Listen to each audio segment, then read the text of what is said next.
Muy buenos días con todas y con todos. Para el Instituto Peruano de Inteligencia Artificial, en coordinación con la Escuela de Posgrado de Lima, tienen el alto honor de saludarlos, darles la bienvenida al quinto seminario internacional en esta edición denominada el Marco Regulatorio sobre la Inteligencia Artificial.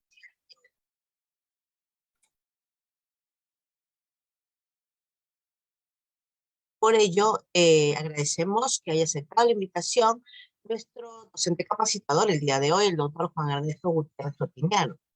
El profesor Gutiérrez es actualmente director de la Escuela de Derecho en la Universidad Nacional Autónoma del Perú. Es miembro del Pleno Derecho del Instituto Vasco de Derecho Procesal. Además, muy reconocido autor y docente investigador en las áreas del derecho constitucional, la argumentación jurídica, los derechos humanos y en las ciencias jurídicas.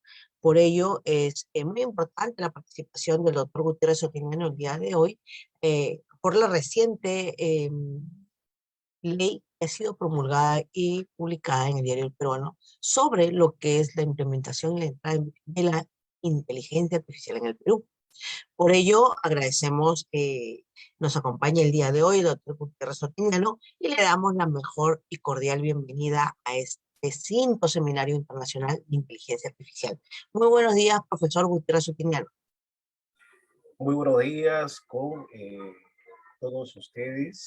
Agradecido con la Escuela de Posgrado por confiar tamaña responsabilidad en este modesto docente, abogado, y que trata, de acuerdo también a las condiciones en nuestra patria, de realizar investigación en el ámbito del derecho y disciplinas afines, labor que muchos de los que se encuentran presentes en esta sala Zoom y otros que posiblemente nos hacen el honor de acompañar a través del Facebook Live saben muy bien, ¿no?, que hacer investigación en el Perú es todo un reto, cuando debería ser obviamente la razón esencial de la tarea, ¿no?, de los profesionales todos en el ámbito, pues, sea pues privado o público en general, ¿no?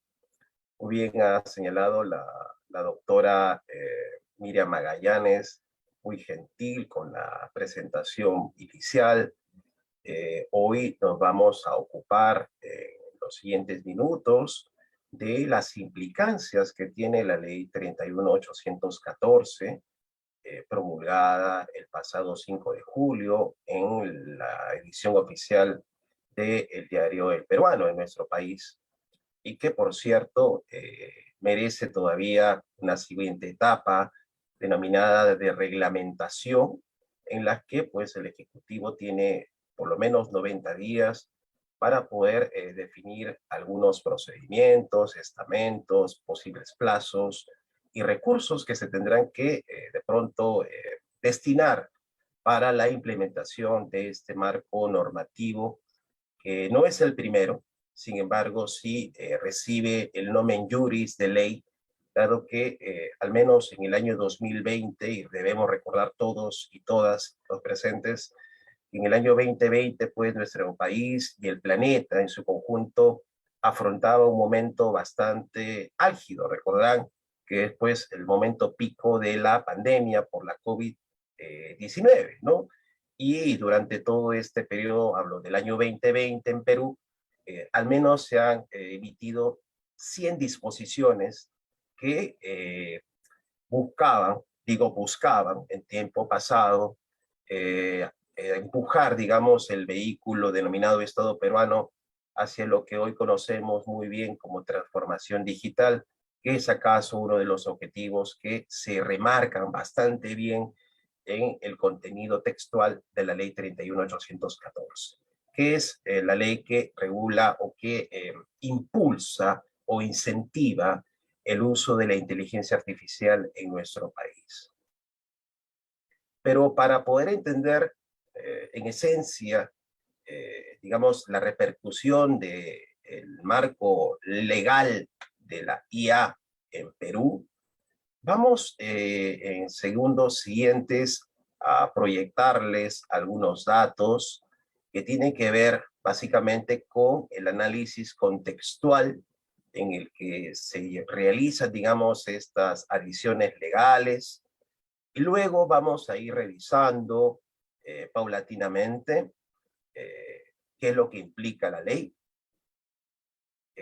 básicamente el estado situacional de la transformación digital en el Perú, y en un momento final vamos a verificar, digamos, en qué se diferencia el contenido de la ley 31.814 versus los que en el último mes de junio la Unión Europea viene de alguna forma considerando a nivel del Parlamento, de dicho espacio territorial global, eh, para la regulación de la IA, y básicamente la discriminación que hacen de 3 niveles de riesgo en el uso de la inteligencia artificial y la inserción dentro de esta denominada ley de la UE sobre el uso del chat GPT, que también ha generado bastante revuelo, no solo en nuestro país, sino en el mundo académico internacional, al punto de que connotados sociolingüistas del nivel de Noam Chomsky ya se han pronunciado precisamente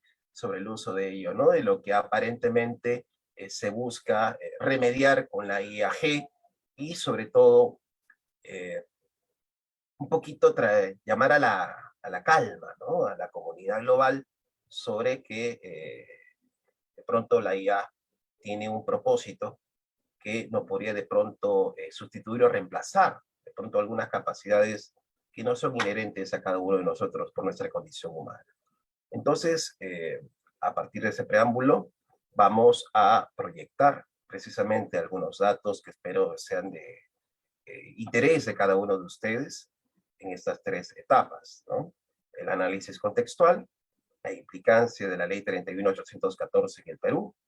Debo señalar de que aún no tenemos reglamento, estuve verificando también en páginas oficiales, si es que ya hay un esbozo de reglamento, aún no lo tenemos, y también haremos especial mención a lo que conocemos en Perú como la Estrategia Nacional de Inteligencia Artificial. Esta estrategia forma parte de un documento técnico que comenzó a ser elaborado en el año 2021, con motivo, entiendo, de nuestro bicentenario de la independencia, y que contiene nociones muy interesantes sobre lo que es IA, y que se han visto de pronto replicadas también en el marco legal que es materia del presente seminario internacional. Agradecido nuevamente con cada uno de ustedes por otorgarnos un espacio de su tiempo valioso, y comenzamos.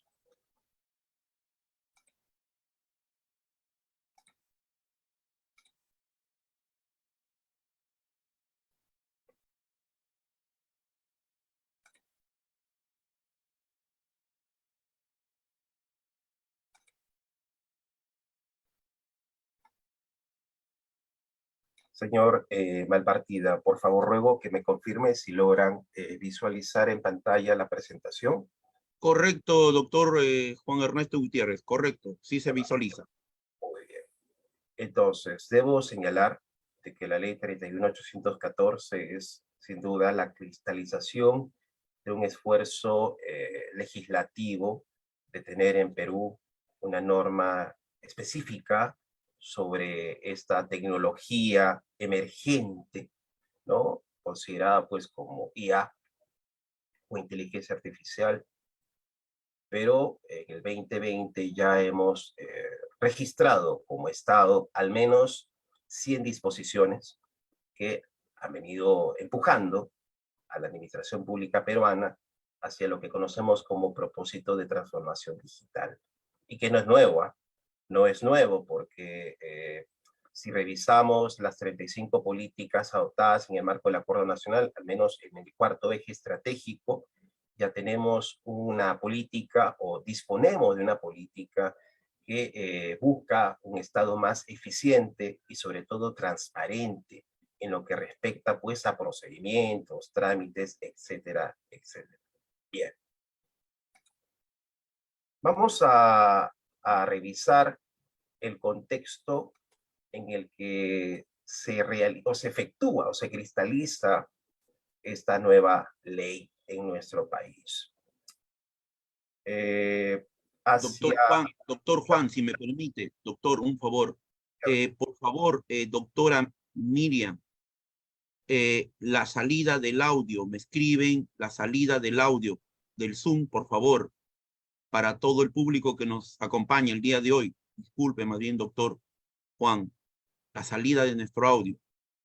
Me escriben que no se escucha la salida. Doctora Miriam. Debe ser falla personal, porque sí se está escuchando. ¿Me confirman todos lo escuchan, por favor, los que nos acompañan? Perfectamente, Sí, se escucha. perfectamente. Se te escucha, Juan Ernesto. Perfecto. Correcto, correcto. Muchas gracias. Disculpe más bien, doctor Juan Ernesto Gutiérrez. Muy amable. Entonces, prosiguiendo.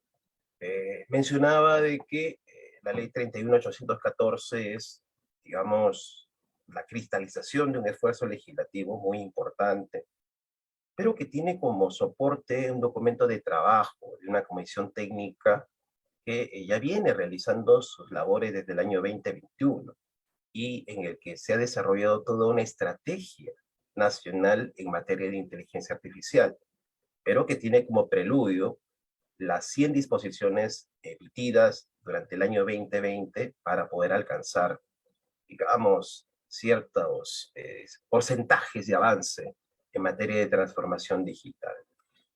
Pero, ¿qué es lo que fundamentalmente tendríamos que mapear para poder reglamentar la ley, ¿no? Dentro de los menos de 70 días o 80 días, corrigiendo, que le queda al Ejecutivo, ¿no? Para poder aplicar, digamos, esta norma en casos concretos, ¿no? Y básicamente en el que se busque mayor acercamiento del administrado a los trámites y procedimientos, pues, que son inherentes, pues, a la Administración Pública Nacional.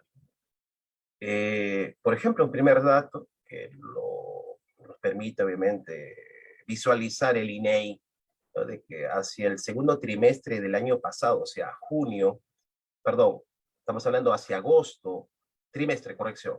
Entonces estamos hablando junio, julio, agosto del año 22, el 57.4% de los hogares del país tienen conexión a Internet.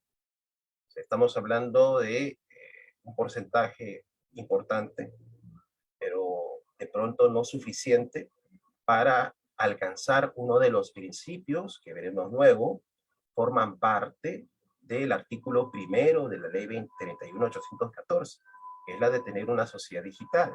Entonces, para poder tener una sociedad digital, al menos el 90% de los hogares debería tener esa conexión a Internet. Sin embargo, el INEI, que es una fuente oficial, ha reportado que al segundo trimestre del año anterior, el 57.4% tiene acceso a Internet. Quiere decir que alrededor del 40% no estaría incluido y por lo tanto no abonaría a favor de otro principio declarado en la ley. ¿Cuál es? La pluralidad de participantes. Otro principio, reitero, recogido en nuestra norma nacional es que se debe permitir o habilitar que todos, todas y todes accedan precisamente a las diversas plataformas digitales, ¿no? Y por lo tanto reduzca esas brechas en el manejo de trámites y sobre todo de información que es diametralmente fundamental, es crucial para la toma de decisiones, tanto en el sector público y cuando menos en el sector privado. En lo que respecta a Lima Metropolitana, ¿no? Ciudad desde la que tengo el honor de poder dirigirme a cada uno de ustedes, según obviamente el informe técnico de estadística de la tecnología de la información y comunicación en los hogares, que está asociado obviamente al famoso, este estudio que tiene que ver obviamente con información vinculada a los hogares, arroja que el 68% que en su momento obviamente tenía conectividad, ascendió obviamente en este mismo periodo al 76.7%, digamos, de acceso a servicios de Internet. Ojo, a nivel de Najo, y esta estadística, un dato muy importante, Lima Metropolitana. Sin embargo, en lo que respecta a provincias, el porcentaje de avance, que es sumamente inferior al 40%, se sigue manteniendo. Siguiente cuadro, como pueden apreciarlo. En zona urbana, estamos hablando de lugares distintos a Lima metropolitana, se ha elevado ese acceso a servicio de Internet al menos al 61.2%, según obviamente este estudio y que se realizó conjuntamente con ENAJO, y en el área rural no hay ningún tipo de variación. O sea, de plano, cerca de, pululan entre el 30 y el 40% de peruanos y de peruanas que no integrarían en este momento la tan ansiada sociedad digital, principio declarado en la ley 31814. Entre abril y junio del año anterior, el 89,3% de la población entre 6 y más años de edad hizo uso de Internet mediante los dispositivos móviles, específicamente mediante celulares, ¿no? Por lo que pronto, digamos, la estrategia que se pueda de pronto implementar tras la reglamentación de la ley tendría que de pronto apuntar, ¿no?, a que se puedan acceder de repente a mayores aplicativos móviles y de esa forma podamos romper esa brecha, esa vieja brecha comunicacional y permita mayor acercamiento del administrado con los servicios que presta el Estado, ¿no? Y el INEI, también vuelvo nuevamente a esta fuente oficial, ha informado que en el trimestre de estudio, al menos el 94,9% de hogares del país existe al menos un miembro con teléfono celular. Entonces, con estos datos que no son extraídos de mi mente, sino que corresponden a fuentes oficiales, habría que trabajar ya no solamente la estrategia en papel, sino delinear de pronto las acciones como Estado para la tan ansiada transformación digital, para ser una sociedad digital y sobre todo para poder garantizar el pluralismo de participantes, la pluralidad de participantes en este tipo de procesos tan importantes, ¿no? Que apuntalan mucho los objetivos macroeconómicos, en materia de agricultura, en el campo de la educación, de la salud y así por el estilo. La primera cuestión que tenemos que tratar de resolver, no hoy, sino en adelante, es, ¿se debe regular la inteligencia artificial? O más bien, regular el uso de la inteligencia artificial. Aparentemente son preguntas híbridas, pero que los europeos lo toman con mucho cuidado, porque los europeos a junio de este año, con la experiencia que tienen, con la capacidad instalada que tienen, con los recursos y la preparación que tienen, ya han podido demarcar al menos 3 niveles de riesgo en el uso de la inteligencia artificial o de este conjunto de tecnologías emergentes, en la que incorporan el ChatGPT dentro de su marco normativo, cosa que no sucede en nuestra legislación nacional. Pero ¿y cuál es la trascendencia, ¿no?, de contemplar de pronto estas variantes, de considerar básicamente este tipo de herramientas? Pues sí, definitivamente nos debe preocupar porque en nuestro país tenemos diversos problemas en materia de investigación, sendas denuncias y casos en investigación de plagio. Tenemos obviamente problemas en el manejo de la información, en la gestión de datos, incluso hace algunos días en diversos medios de comunicación, oh sorpresa, algunos colegas penalistas han marcado muy bien esto, ¿no?, de que ya no estamos ante nuevas figuras delictivas, sino que se trata obviamente de las mismas figuras que conocemos, pero apoyados actualmente en herramientas de la inteligencia artificial. Entonces, eso lleva a que, sin mayor rodeo, abogados, abogadas y todos los que formamos parte de la sociedad por estos días, pues manejemos este tipo de herramientas para evitar sorpresas y sobre todo pues caer en el terreno de la ilicitud penal, ¿no? Sobre todo porque es tan abierta la posibilidad hoy del manejo de estas herramientas que de pronto, pues, al no existir un marco regulatorio, como el que ya tenemos hoy, que por cierto no podemos aplicar por falta de reglamento, nos deja, pues, digamos, como presa fácil, ¿no? Incluso hasta de casos de estafa. Entonces, eso es algo que definitivamente se tiene que contemplar. Definitivamente estamos ante ya un nuevo ecosistema denominado digital, un ecosistema en el que tenemos que trabajar diariamente con operaciones tokenizadas, en el que ya incluso en China, por ejemplo, se trabaja con jueces robot, en las que Estonia, por ejemplo, en Europa, ya forma parte de su política de Estado, implementar la IA en todos sus procesos, y en que nuestro país, pues, entra, digamos, a tallar con esta nueva norma, ¿no? Con esta ley aprobada, promulgada el 5 de julio pasado, ¿no?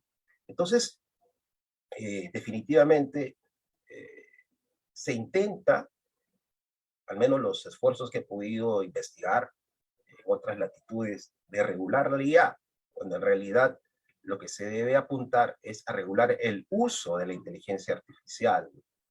¿Y por qué regular el uso? Porque es inevitable el desarrollo de las nuevas tecnologías, por lo tanto no vamos a poder regular propiamente la IA, pero sí definir no solamente límites éticos, como lo se hace a nivel legislativo en nuestra norma general, y además definir básicamente qué es lo que se puede emplear en algún sector en específico, sobre todo en el sector educativo, en el sector justicia, y considerando pues de que ya se cuentan con herramientas como Watson, Rose, jueces robot, y en las que incluso pues ya tenemos algunas evidencias casuísticas sobre el rechazo de algunos escritos, de algunos recursos a abogados que han faccionado, digamos, sus escritos apoyados en ChatGPT. Entonces, hay, digamos, ya cierta casuística que se viene ya reportando y que debe merecer especial atención por toda la comunidad. Un poquito para ir conociendo la concepción peruana de inteligencia artificial. Dirá, pero ¿cómo, no? Concepción peruana, si tenemos tales antecedentes, ¿no? Como estas brechas, solo el 60% de hogares en el país tienen acceso a Internet, el 40% no, por lo tanto no forman parte de la sociedad digital que se apunta a promover a partir de la ley 31.814. Pues bien, sí, esta concepción peruana, alojada actualmente en la ley 31.814, trata de alguna manera de desmarcarse de la concepción tradicional que ha surgido pues casi a mediados del siglo XX, ¿no? En la que tanto McCarthy como Turing de pronto asociaban estas categorías tan importantes como son IA, básicamente a la de la generación de algunas máquinas que puedan de pronto simular algunas actividades que puedan ser desarrolladas por los seres humanos, ¿no? Por un verdadero humano. Por lo tanto, tanto McCarthy como Turing pues apuntaban de pronto en el marco de la guía pues a la generación de máquinas inteligentes.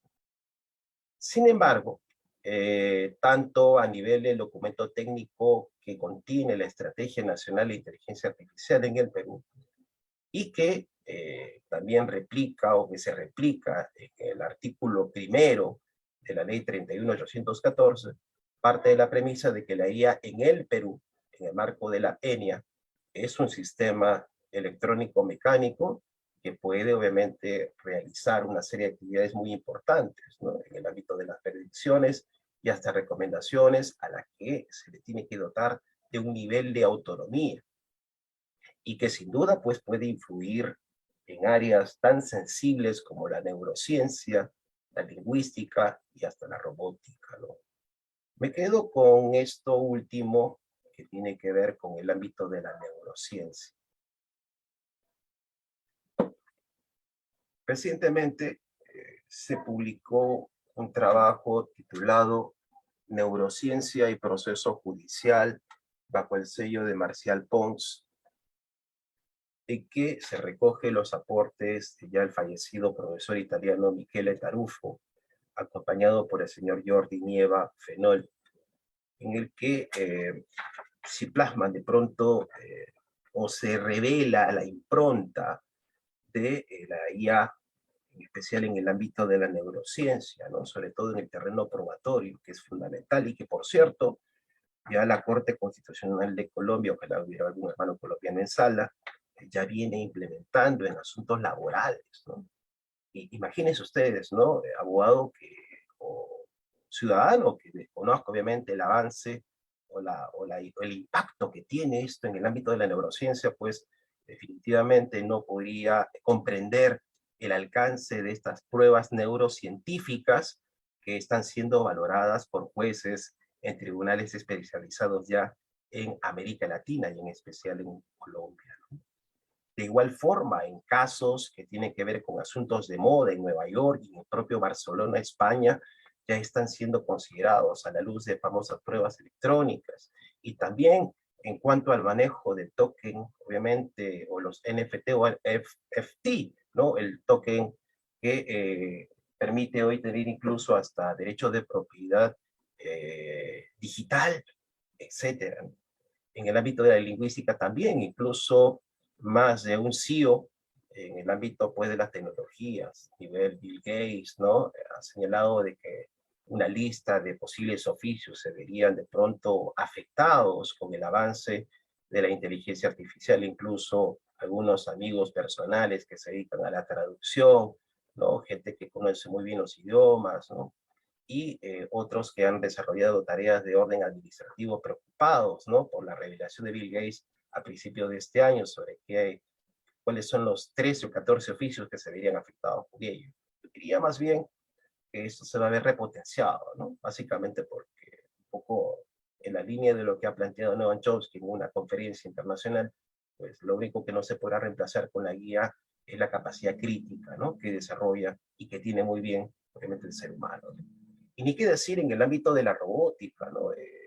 El tener jueces robots, por ejemplo, en China, ha llevado de alguna forma a reducir la carga procesal en asuntos ligados a accidentes de tránsito y que se busca masificar en Estonia a razón de una política de Estado, ¿no? O sea, muy bien afinada, muy bien remarcada y en la que se han convocado expertos, ¿no? Para que se puedan, obviamente, desarrollar en línea de acción concreta, ¿no? Y aparte de que también la densidad poblacional que tiene Estonia es bastante, digamos, favorable, ¿no? En comparación a lo que ocurre en nuestro país, que es tan diverso, en el que hay tantos temas pendientes por ser resueltos.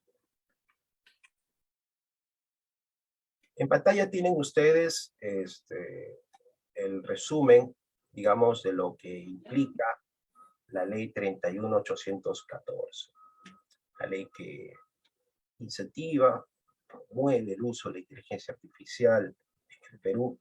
Está clarísimo de que los asuntos que serán obviamente materia de beneficio, objeto de beneficio de ello, tendrán que ser muy bien demarcados en el reglamento, porque la norma no se especifica, digamos, salvo el tema educativo, el tema de pronto económico, pero sería importante de que la Secretaría de la PCM, que tiene la responsabilidad en este momento de operar como autoridad nacional, defina muy bien los sectores sociales, productivos, que tienen obviamente la posibilidad de implementar este tipo de mecanismos, ¿no? Sobre todo porque si se busca promover el uso de la IA en el país, pues esto tendría pues como objetivo ulterior la transformación digital nacional, pero con los antecedentes que ya proporcioné al inicio de esta presentación, todavía estamos muy lejos de alcanzar este objetivo, porque apenas el 60% de hogares en el país tiene acceso a servicios de Internet.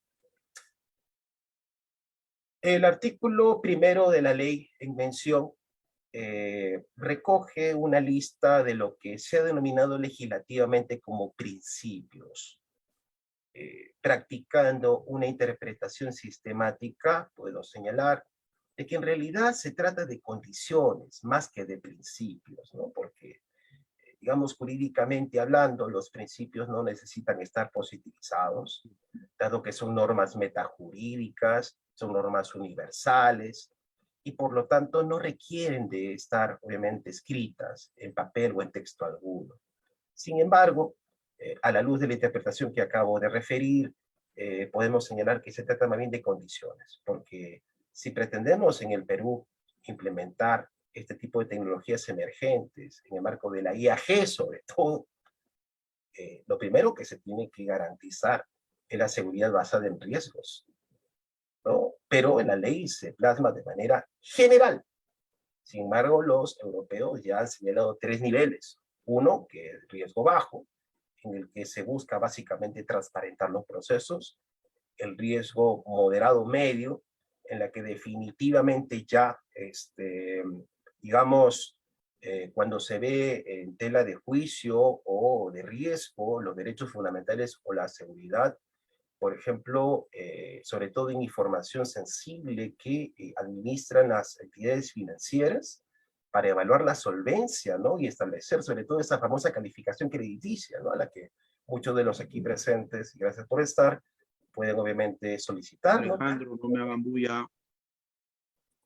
Sin embargo, también en un tercer nivel que también los europeos actualmente están considerando y en el que definitivamente hay total restricción y tiene que ver básicamente con los sistemas biométricos de vigilancia, ¿no? Entonces, este último caso, sí, por ejemplo, en nuestro país todavía está, digamos, en fase embrionaria. Sin embargo, pues los europeos, reitero, por la misma experiencia y la capacidad instalada, pues pueden obviamente darse el lujo en este momento ya de pretender regular y por lo tanto de considerar como riesgo inaceptable porque, digamos, estaría de pronto afectando no solamente la privacidad, que por cierto, en nuestra patria se ha convertido en un principio.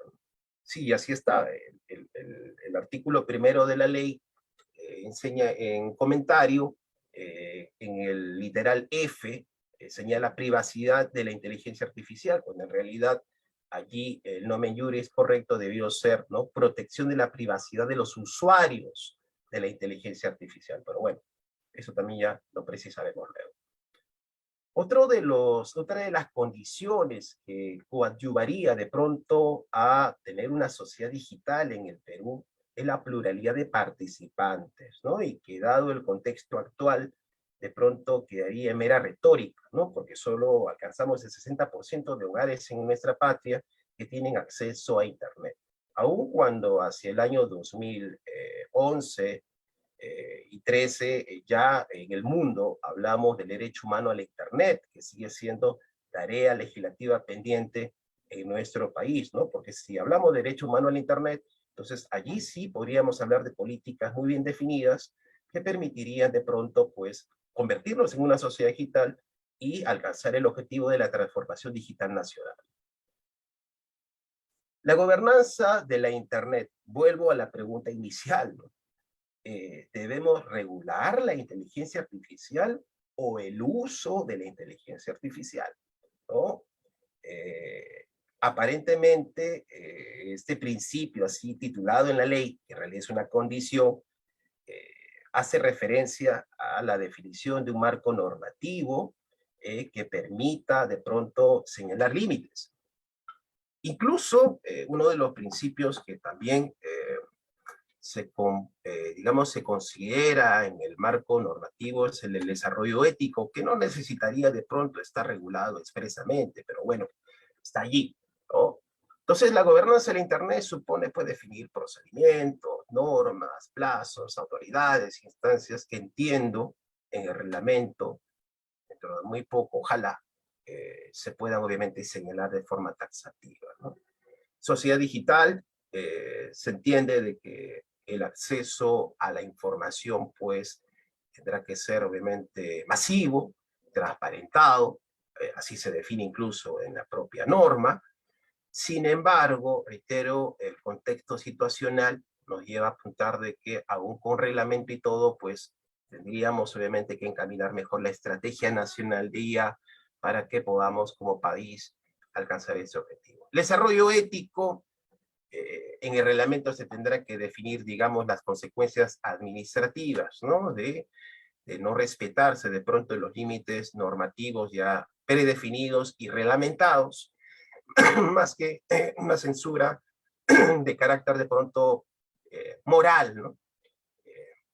Y el respeto de la privacidad del usuario, que es otra condición vital, ¿no? Y que, por cierto, ya los europeos han señalado como riesgo del tercer nivel, ¿no? Y que tiene que ver con estos parámetros propios de los datos biométricos, ¿no? Que clasifican, obviamente, a las personas, por ejemplo, en función al género, raza, religión u orientación política.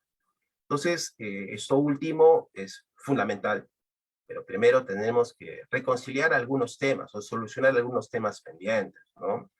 Sobre todo, el reconocernos como un Estado plural, el poder de alguna manera acercar más los pueblos del interior del país a la capital, ¿no? A fin de poder ser realmente una sociedad digital. La autoridad nacional definida en la ley es la Secretaría de Gobierno y Transformación Digital de la PCM, entiéndase que es el ente rector, quienes tienen que ya estar trabajando en este momento, es más, en simultáneo a esta modesta conferencia o seminario, reglamento de la ley, ¿no? Reglamento que debe tener en cuenta los datos antes señalados y que los provee un órgano oficial, ¿no? Que es el INEI, a partir del ENAJO, y también informes pues, sobre el uso e implementación de tecnologías en el Perú. ¿Cuáles son de pronto los avances que tenemos en materia de transformación digital, ¿no? Que, digamos, en la norma, en la 31814, se señala también como objetivo ulterior. Pero ¿cuál es el avance? Fíjense, hacia el año 20, en plena pandemia, solo el 52% de gobiernos regionales había ya definido a la autoridad y sobre todo a la transformación digital como un objetivo estratégico en su gestión. Solo el 52%. Entonces digamos que este dato coincide exactamente con el porcentaje de hogares que en el Perú tienen acceso al servicio de Internet. Imagínense, ¿no? Ahí está, digamos, que los datos fríos, estadísticos, son bastante similares, ¿no? Sobre el particular. Hacia el 2020, por lo menos se habían definido 180 responsables en materia de gobiernos locales para trabajar, digamos, este tipo de estrategias, de acciones concretas para alcanzar la denominada transformación digital. Y hacia el 2020 ya se habían emitido al menos 100 normas que apuntan a ese objetivo, ¿no? Y esto ustedes lo pueden verificar por si acaso en el Diario Oficial del Peruano, que se publicó una nota el pasado 6 de enero del año 21. Por lo tanto, no es información que se me haya ocurrido, es información que se encuentra en portales oficiales y que de pronto nos muestran de cuerpo entero el estado situacional del Estado, ¿no? Frente al objetivo de transformación digital, y hoy ya en el marco de una ley específica que busca regular el uso de la inteligencia artificial. ¿Cuál es el objetivo de la transformación digital? Para no dar más vueltas, ¿no? Es acercar básicamente al usuario, al administrado, al ciudadano de a pie, a los trámites y servicios del Estado. Ojo, actualmente el objetivo va hacia el 60%, ¿no? Nos falta un porcentaje muy importante y que está sobreentendido corresponde al interior del país para poder integrar a lo que se busca denominar como sociedad digital. ¿Cuál es la estrategia que por estos días se busca implementar? Yo diría más bien desarrollar a partir del reglamento, ¿no? En pantalla tienen ustedes la captura del documento oficial que contiene la Estrategia Nacional de Inteligencia Artificial.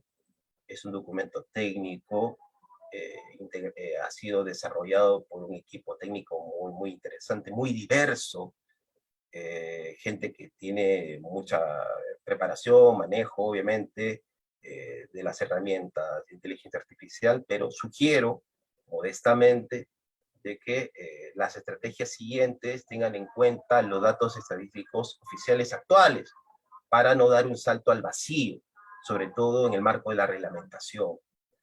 Esta estrategia, digamos, apunta a formar y sobre todo a atraer el talento.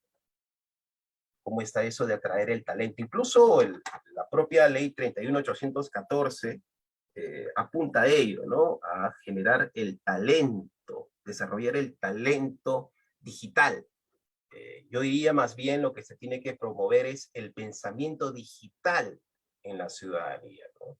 Porque a partir del pensamiento digital, definitivamente podríamos, obviamente, ir escudriñando, si quiere decir así, algunas estrategias o mecanismos propios o procesos, ¿no?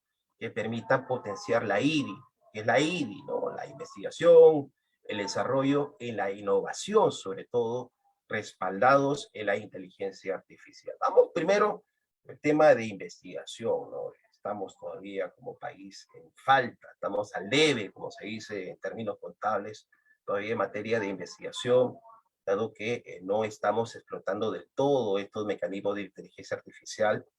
Más bien se está trabajando hoy, o mejor dicho, mucha ciudadanía que todavía emplea esto para resolver, digamos, la urgencia, pero no para poder desarrollar, digamos, un proceso sostenido en el tiempo de investigación que permita resolver problemas concretos, ¿no?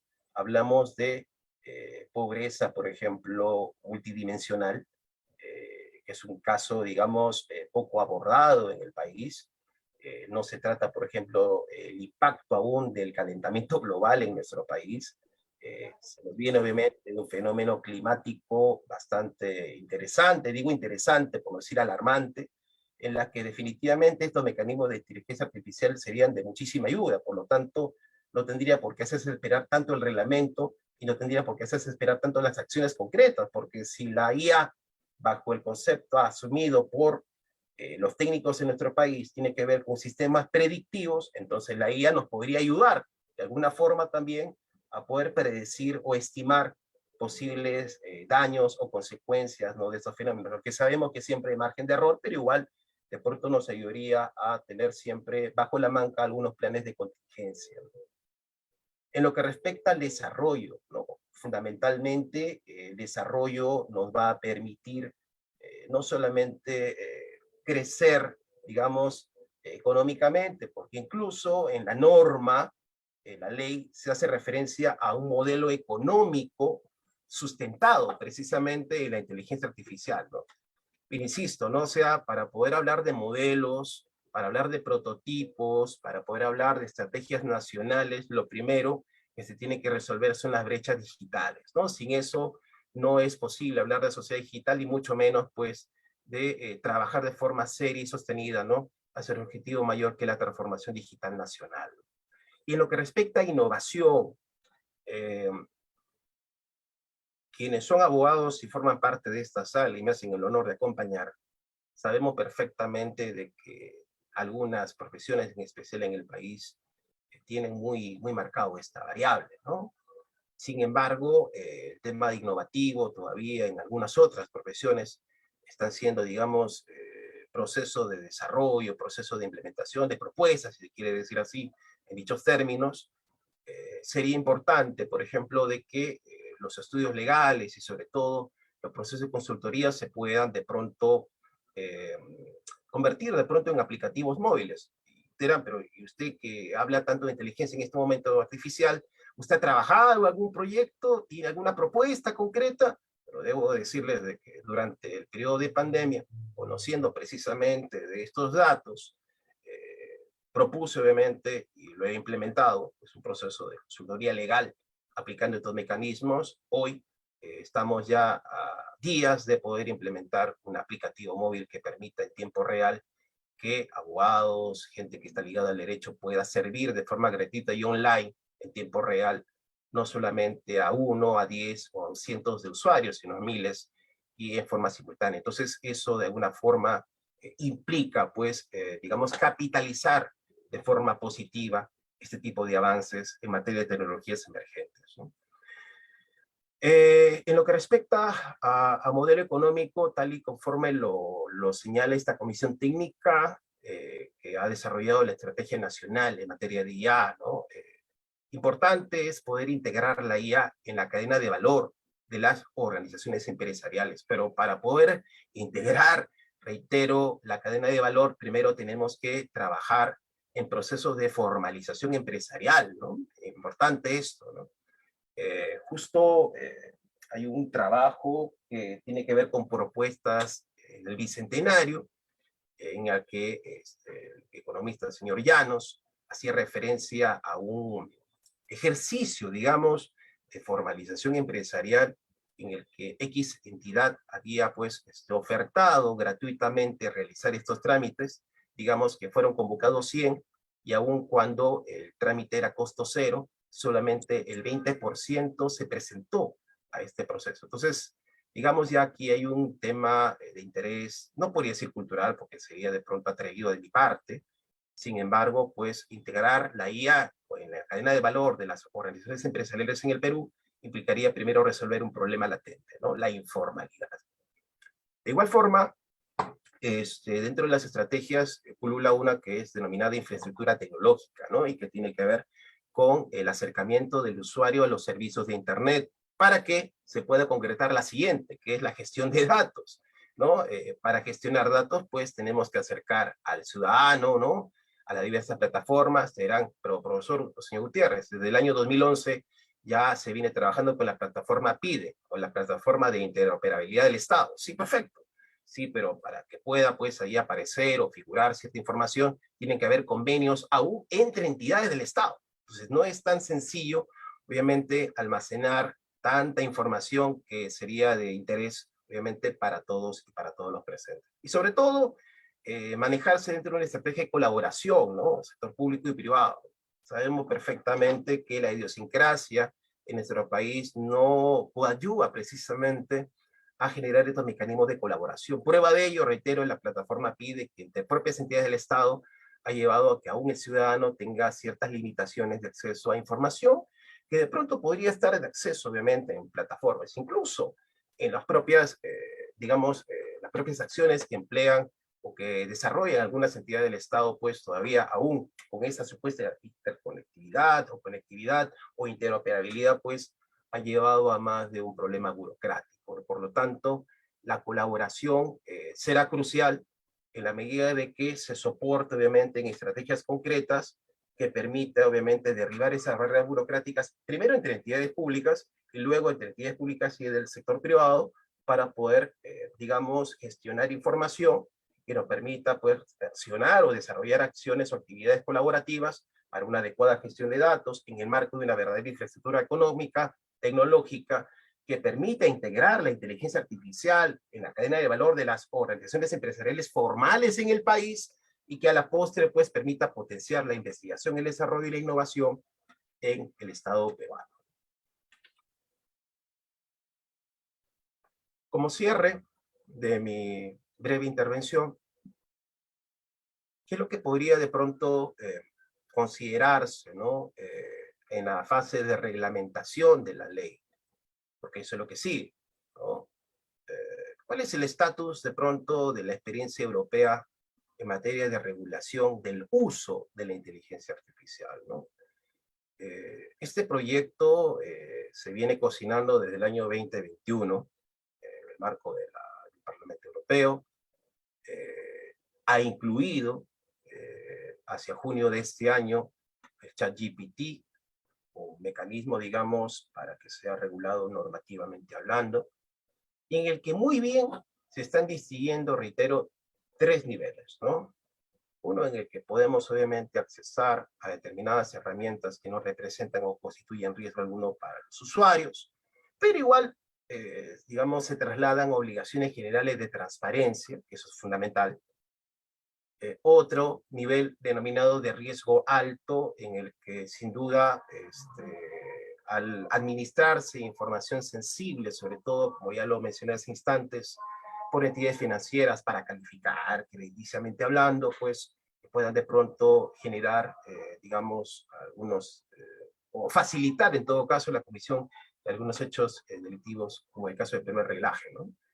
Incluso los europeos muy bien han sabido incorporar dentro de este riesgo alto aquella información que de pronto pueda emplear la policía para el control de fronteras, sobre todo en fases de control, vigilancia y el procesamiento de datos, ¿no? Para, imagínense esta parte, ¿no? Predicción de movimientos migratorios, ¿no? Interesante, predicción, ¿no? Un poco alineado a lo que se maneja como concepción nacional en materia de inteligencia artificial a la luz de la ley 31814 y también de la Estrategia Nacional de Inteligencia Artificial, ¿no? Sin embargo, el tercer nivel, que sin duda es inaceptable y por lo tanto restringido 100 sobre 100, tiene que ver básicamente con los sistemas biométricos de vigilancia, ¿no? Y que sobre todo, digamos, provoquen discriminación en características sensibles, como también ya lo había adelantado, por razones de género, etnia, religión, orientación política, ¿no? Que ya se viene trabajando y que parece que antes de cerrar el año 2023, pues verán la luz ya como una ley especial para aprobada en el marco del Parlamento Europeo, y esperamos también de que en simultáneo en nuestro país ya podamos contar con el reglamento que nos permita conocer a ciencia cierta, ¿no? Los sectores productivos, sociales, educativos, etcétera, que van a ser de pronto beneficiados con este incentivo en el uso de la inteligencia artificial, y sobre todo los límites normativos, ¿no? Que se tienen que definir taxativamente, ¿no? Para, en este caso, restringir el uso, más que el propio avance o desarrollo de la inteligencia artificial, que como su misma denominación lo sugiere, hacer una tecnología emergente, pues es inevitable a escala global que esto se siga desarrollando. Por lo demás, agradecerle en todos los idiomas a cada uno de ustedes. Espero de que se puedan tomar el tiempo de revisar el contenido de la ley 31814. Esperamos ansiosamente el reglamento. Esperamos también de que cada uno de ustedes revise el documento de trabajo que contiene la Estrategia Nacional de Inteligencia Artificial, y también puedan ustedes estar al tanto de los avances que se va registrando diariamente en el marco del Parlamento Europeo, ¿no? A propósito de esta primera ley europea que regula el uso de la IA y que en el Perú ya vio la luz el pasado 5 de julio. Muy agradecido con cada uno de ustedes y atento a las posibles consultas o comentarios que se puedan recibir. Muchísimas gracias. Agradecemos al doctor Gutiérrez Otiniano por tan interesante exposición y invitamos a los participantes a formular sus preguntas o comentarios a través del chat o a través de la función mano levantada a efectos de poder hacerle el traslado de las mismas al doctor.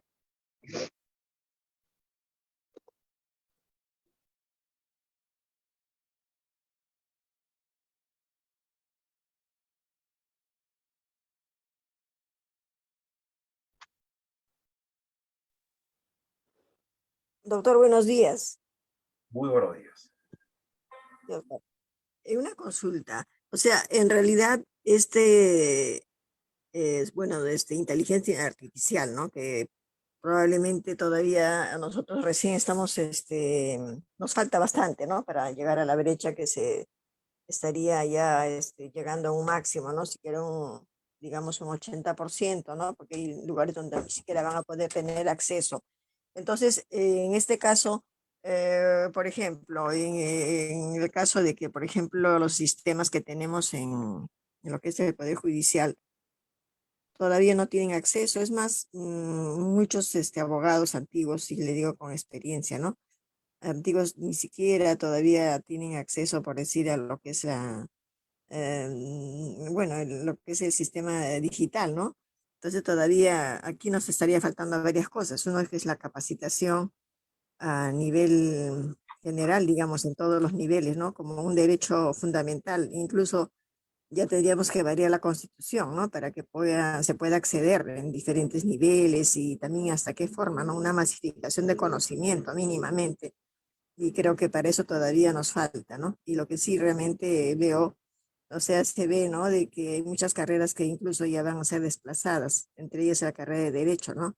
Entonces, ¿qué sugeriría para que realmente los profesionales, que hay mucho profesional incluso en esta rama, ¿no? Para que puedan subsistir o para que puedan tener mayor capacitación? Esa prácticamente es mi inquietud, doctor. Muchas gracias por su respuesta. Muy amable. En principio, cuando a veces se escucha sobre tecnologías emergentes, sobre IA, es como este pasaje de 100 años de soledad, ¿no? Macondo, un poco cuando llega Arcadio Buendía y de pronto pues nos exhibe un objeto nuevo, y de pronto pues nos moviliza, ¿no? De pronto nos llama la atención.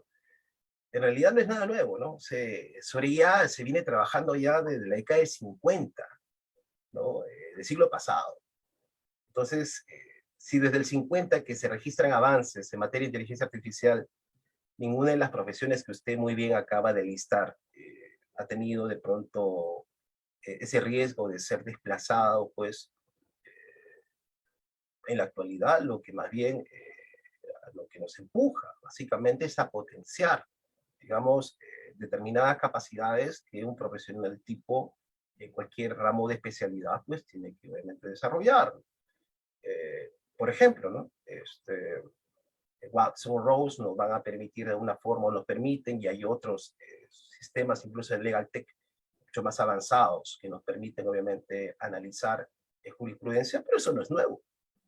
Eso no es nuevo, porque lo que hacemos investigación, por ejemplo, en el ámbito cualitativo, sabemos perfectamente que sin Watson y Rose utilizamos Atlas T o en vivo, y automáticamente al colocar información dentro de este software especializado, y automáticamente vamos a tener pues, organizadores visuales que nos permitan pues, tener una idea, digamos, general de alguna situación específica, ¿no? Entonces, básicamente lo que van a hacer es ayudarnos, ¿sí?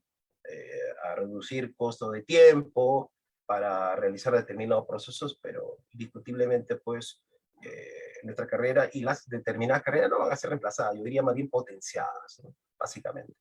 Y en cuanto a recomendaciones, sería muy atrevido de mi parte en este momento hacerlo, porque recuerden de que acabo de referirme a una norma que todavía no tiene reglamentación, así que no sería responsable de mi parte aún de pronto adelantar juicio. Sin embargo, cuando ya se publique el reglamento, ojalá la Escuela de Posgrado nos pueda nuevamente convocar para dar cuenta pues a toda la comunidad de las implicancias reales, ¿no? De esta ley y sobre todo del posible impacto, ¿no? Que pueda tener no solamente en el derecho, sino en todas las profesiones y en las actividades que tengan lugar en nuestro país. Gracias, señora, por su pregunta y alcance. Pero la A señora, usted, doctor. Muchísimas gracias. señora Patricia Palestrelli. Escuchamos atentamente. Hola, ¿cómo les va? Buenas tardes para Argentina. Yo estoy hablando desde la República Argentina, Buenos Aires. Me quedo pensando, muy interesante toda la exposición, Juan Ernesto, le agradezco muchísimo. Pero esto último que mencionó, ¿no? Sobre los riesgos, cuando usted comentaba, bueno, que estamos pudiendo aprender de la experiencia de la Unión Europea, ¿no? El riesgo inaceptable, estos sistemas biométricos de vigilancia. Todos sabemos que no es nuevo, ¿no? El Estado moderno como biopolítico, esto ya lo ha dicho Foucault, lo hemos estudiado, y que bueno, parecería que los estados contemporáneos van enriqueciendo esa forma de vigilancia, más que desaparezca la vigilancia, se va haciendo más creativa la vigilancia, ¿no? Entonces, me preocupa esto de que es un riesgo inaceptable. En la medida que ya está catalogado como riesgo inaceptable, entiendo que ya está siendo usado. Es decir, es un riesgo, está vivido en tanto riesgo, está pensado como riesgo porque ya está siendo utilizado y sabemos que está siendo utilizado, ¿no? Estos nuevos sistemas biométricos. Digo, estas nuevas técnicas o estos nuevos acercamientos, ¿no? Que produce el avance digital, ¿hasta dónde no impacta de manera directa o indirecta, teniendo no acceso a Internet? Porque acá el punto no es acceder a Internet como usuario, sino que es vivir en un mundo donde estamos vigilados, controlados a partir de estos nuevos sistemas biométricos. Digo, ¿hay algo sobre este tema que está siendo estudiado?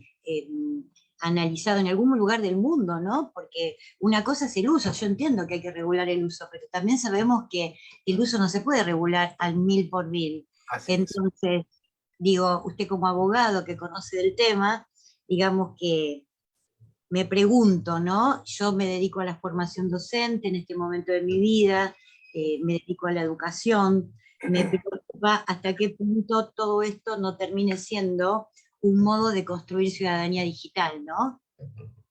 Claro. Le agradezco infinitamente lo que usted acaba de mencionar y me citó a Foucault y a tantos expertos, ¿no? Que han servido, obviamente, y siguen, obviamente, estando vigentes, ¿no? Para poder explicar diversos fenómenos sociales. Sin Lo duda. nombro a él porque digamos que él nos aporta el concepto, ¿no? Después, por supuesto. Vigilar y castigar, pero Bueno, sí, Deleuze habla de control también, ¿no? también, ¿no? Byung-Chul Han habla del apóptico digital, es decir, hay muchos autores que nos están alertando. Claro. Un poco yo traje a colación y le agradezco infinitamente la intervención, porque en Perú es obviamente la ley que se acaba de promulgar en nuestra Gaceta Oficial, digamos, comprende de manera muy genérica, ¿no? Digamos, estos aspectos que usted muy bien conoce, aparte de que en la Argentina, pues, tiene acá hasta laboratorios de inteligencia artificial y derecho. En el Perú todavía estamos, la UBA tiene, estoy informado que la Universidad de Buenos Aires tiene un laboratorio, pero en el caso nuestro todavía estamos desde el año 21 trabajando en esto. Entonces, digamos, lo ideal sería de que cuando ya en Perú se cuente con reglamentación, esperamos ansiosamente de que se puedan definir básicamente estos niveles de riesgo que no aparecen, señora Balestrelli, en nuestra norma general. No están definidos, ¿no? Entonces, bueno, algún abogado que está presente mira, pero el reglamento no va a poder obviamente exceder el contenido de la ley, pero por lo menos nos podría dar de pronto algunas luces, ¿no? De lo que se podría de pronto tener en cuenta, digamos, en el mundo real, ¿no? En donde tenemos que aplicar nuestra inteligencia real, ¿no? Si se quiere decir, ¿no? Frente a los posibles límites que se puedan fijar a la inteligencia artificial. Pero bueno, definitivamente, hay muchas tareas pendientes, señora Patricia, en el Perú específicamente, a diferencia de lo que ocurre en la Argentina, en que ya hay estudios sobre el particular. Aquí todavía estamos con comisiones técnicas, con una ley general, reitero, a falta de reglamentación, en la que necesitamos todavía ir afianzando, sobre todo una sociedad que maneje la información. Todavía seguimos, por ejemplo, confiados en fake news, cuando en realidad deberíamos acudir de repente a fuentes oficiales. Por ahí ya empezamos con una limitación, ¿no? Claro. Entonces importante lo que está marcado, y más que restringir, repito, el uso, creo, todavía con duda, no digo pienso, creo, de que a medida de que se van a ir registrando algunas incidencias o casos, es que ya nuestros legisladores van a tener que ir, de pronto, ir mejorando, digamos, este marco general, ¿no? Todavía aquí estamos, digamos, fase embrionaria en ello. Allá ustedes tienen cierto avance ya reportado. Europa, sabemos perfectamente que estos sistemas de control biométrico no son nuevos. Sin embargo, digamos, ya asuntos de carácter político y básicamente de seguridad nacional han llevado precisamente a que tengan que apelar a este tipo de mecanismos, ¿no? Incluso algunas empresas tipo OpenAI, etcétera, y otras que también están desarrollando este tipo de nuevas tecnologías, ya están mejor optando por migrar hacia países donde no exista marco regulatorio, ¿no? Entonces ese es otro dato, señora Patricia, Claro, ¿no? Ya, claro. están migrando automáticamente a países donde no hay marco regulatorio. Entonces, eso es algo que, por ejemplo, debemos tener en cuenta en la TAM, porque, o sea, países donde ya estamos esbozando por lo menos una idea, como que lo dicen de reojo, hay que ver de que la ley pues, de pronto sea un poco general o difusa, y que el reglamento también lo sea, ¿no? Por eso es que estos seminarios... Porque, perdón, Juan Ernesto, digo que esto es un negocio también, obviamente. En el fondo. Así es. Así estamos, en esta tensión, ¿no? Pero en esa tensión en el medio estamos los seres humanos.